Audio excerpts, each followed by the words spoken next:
अंतर्मनाचा वेध घेणारे news channel star city one. राज्यातील आणि देशातील राजकीय घडामोडी पाहण्यासाठी आणि इतरही बातम्या पाहण्यासाठी सबस्क्राइब करा स्टार सिटी वन। आता बीजेपी आल्यामुळे विकृत मानसिकता असते बघा, म्हणजे जो 4 वर्षांच्या मुलींवर जो अत्याचार करू शकतो ती मानसिकता विकृतच आहे ना, राक्षस। पण ही विकृत मानसिकता वाढत का चालली? कारण का सत्ताधारी जे आहेत ते ह्या लोकांना पाठीशी घालतायत।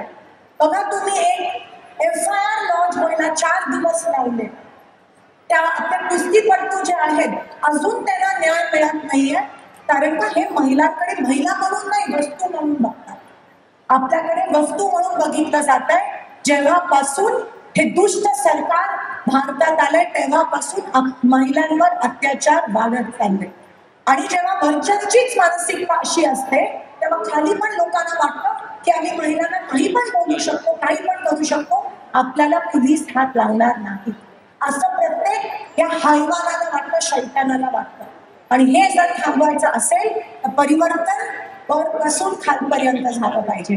आज लाडकी बहीण म्हणतायत, पण उद्या ती लाडकी बहीण सावत्र होईल याची काही गॅरंटी नाहीये। आधी खालून पैसे देत होते, आता वरून पैसे देत आहेत, आणि इलेक्शन घेत नाहीये कारण का त्यांना अजून महिलांपर्यंत। पण तुम्ही हुशार आहात। एक विनोदाचा भाग म्हणून मी कुठेतरी ऐकलं की नवरा पण तुम्हाला पगार देतो, तर नवरा पूर्ण पगार तुम्हाला देतो 20,000, 12,000, 10,000, पण त्याचं कधी ऐकत नाही, तर ह्यांचं कुठे ऐकणार?